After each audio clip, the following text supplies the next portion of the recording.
once again doing a review for my favorite show, The 100. This would be Season 3, Episode 6, entitled Bitter Harvest. So let's talk about the beginning, because I like the beginning of this episode. We see Clark and Lexus, and they're hanging around in Lexus' little penthouse in Polis. And Clark is drawing a picture of Lexa when she's sleeping, which I might say, creepy. I mean, think about it. Put a guy in that position. Creepy, right? I mean, they kind of have a relationship, but they really... Are they at the level where Clark should be drawing pictures of Lexa in her sleep? I don't know. It is nice to see Clark getting back to her artistic side. That's one of the first things we saw of her in Season 1, when she was in her cell. She was, took some kind of, piece of grime and was, drawing pictures in her cell of, like the earth. So it's nice to see her in artist. Anyway, Clark and Lexus have a little scene, and, Lexus is having nightmares, and Clark is like, oh, I draw a picture of you, and then in comes Titus, and he's got a gift from Roan, that's the Ice King, for Clark. They open it, and what's inside the box? Emerson, the last of the Mountain Men, the one who blew up Mount Weather, gave them the codes, and he was the last person from Mount Weather to survive. Everyone else has been wiped out, and now he's been captured. And that's one of the 3 storylines that we had in this episode was, what are they going to do with Emerson? And Titus is like, hey, we've got to execute this guy for all the shit that he's done. He's from Mount Weather. Not only the last bombing, but let's face it, he's from Mount Weather, where they were using our people as chattel, to survive. And Clark is right on board with Titus. And she's like, yeah, let's kill this motherfucker. But Lexus is like, whoa, hold on. I looked the other way when 300 of our people died at the hands of your people. You're going to tell me now that we're just going to kill this one guy? What happened to blood must not have blood? So Clark is kind of going back and forth whether or not she's to save Emerson or not, or whether or not she should execute him. So at the end of the episode, that we got him tied down, it comes to the ceremony of 1,000 cuts, and Clark's like, nah, I'm not going to do it. And basically, he's going to be banished. Should she have done? I don't know. I mean, let's look at it. She's the one that said, hey, Lexa, don't kill out my people because of, they wiped out 300 of yours. Now you got this guy here. Yeah, I don't know. I should kill him. But maybe this is the end of Emerson. This is the last we'll see him. Or maybe he'll come back up to bite Clark in the ass. We'll have to see. I did like the storyline and her kind of weighing in back and forth, trying to guess whether or not she was going to kill the sucker or not. And that's one of the 3 storylines. Let's move on to the next one. So the other storyline is Jaha. He's back at Camp Jaha, or Arcadia as they now call it, trying to, recruit people for his little cult, giving them the computer chip, which apparently knocks out pain receptors in their brain. We find this out because he has to explain it to Abby, who's a real killjoy about it. She's like, Raven's like, I don't have any pain anymore. And Abby's like, no, there's something wrong here. Yeah, and I mean, technically she's kind of right, because it's basically drugs. They say it's not drugs, but kind of drugs.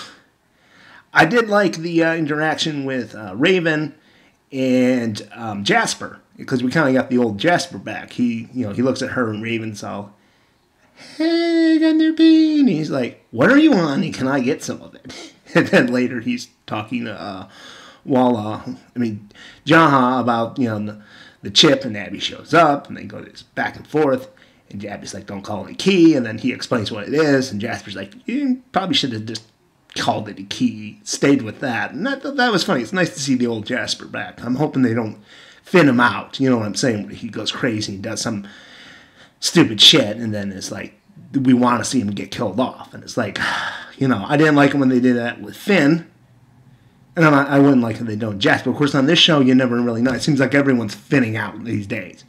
Bellamy's, getting with Pike and wiping out 300 people. And, before that, last season, we had Clark and Bellamy saying, okay, well, these people are going to kill us. Let's just wipe out their entire society. Woohoo! Everyone's kind of being a fit. That's one of the things about this show. It's not a big strength. Is who the fuck are we supposed to be rooting for at this point? The Grounders? Arcadia? The Mount Weather, Emerson, we want to see him come back. They're all assholes.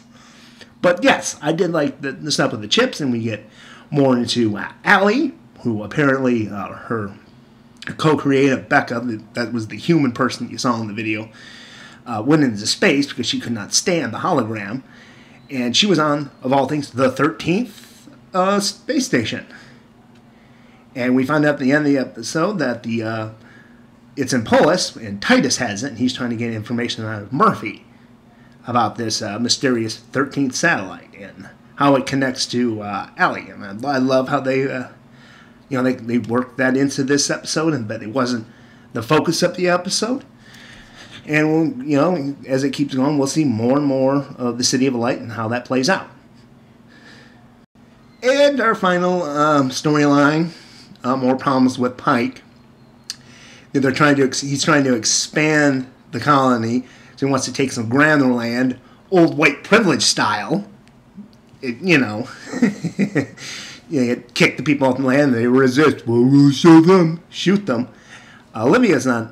Octavia. I always call her Olivia. I don't know why. Octavia was, following Monty's mom, and they're doing soil samples. And down by the lakeside, she's hiding in the bushes, and they see a little kid. And, the guy, that one dick, Gilmer, he's the one, that's my boy, so I'm just going to point guns at people. He says, we got to shoot. We got to shoot the little kid. And it's like, once again, who the hell am I supposed to be rooting for? Not that guy. I want to see that guy die. At this point, I don't care if it is Monty's mother. I want her to die. Her, Pike, even Bellamy. They're a bunch of assholes. Just wipe them out. Finish them out.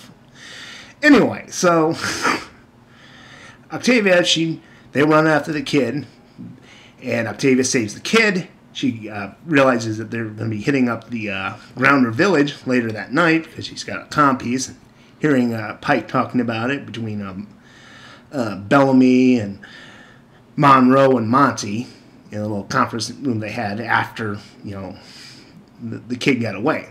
So they decide that they're going to hit up the village and kick people out.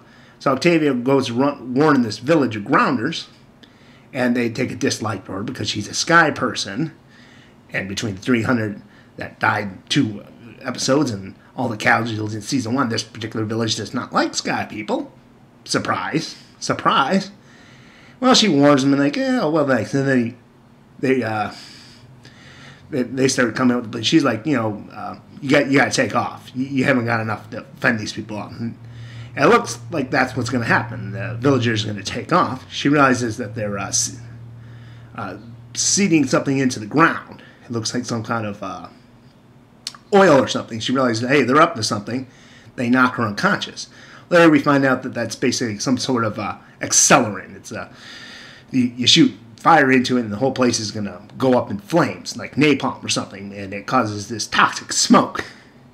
And Bellamy and his group start walking into it. Octavia realizes what's going to happen, so she was bound up. She frees herself. She warns them, but too late. The Grounders, they shoot the fire arrows. Smoke starts getting into the air. People start choking to death, and we lose Monroe, one of our favorite secondary characters from season 1. And honestly, I had her picked for my ship. I wanted to ship her and Monty. Give Monty some love. Well, now she's gone, so I guess no one's going to ship Monty. I'm just going to, ship Monty and Monroe. It's going to be Monroe or Monty, one of the two. But that's up in flames. So yes, I did like tonight's episode. Like I said, they had 3 different storylines. I was intrigued and interested in all 3. One thing that I've been kind of predicting, and I saw in this episode, I really think that Lex's days are numbered. I mean, Titus, her closest advisor, the bald guy with the gramineals on his head, he's starting to have problems with her. He's like, hey, you're letting this one run the show because you want to get in on it, hit that, but you're making terrible decisions here. And she's like, well, I'm the commander. I can do what I want. And I figured there's going to be a coup at some point. They're probably going to try to replace her with that little twerp who was working with the Ice Queen, Ontario, I think her name was. black-blooded twerp. And they're going to kill off Lexa, and I think they're going to kill off that little kid, her little sidekick. I don't know what his name is. He's got the black blood. The young bloods, they're all going to get wiped out. And they're going to kill the younglings. And Lexa. They're going to get wiped out. And then I think they're going to attack Arcadia. Wipe out Pike and his buddies. And I think everyone else is going to just have to take off into the Badlands or some shit. Not those Badlands. Deadlands, whatever they call them in this episode. This show. And that's what Season 4 will be about. And we'll have to see.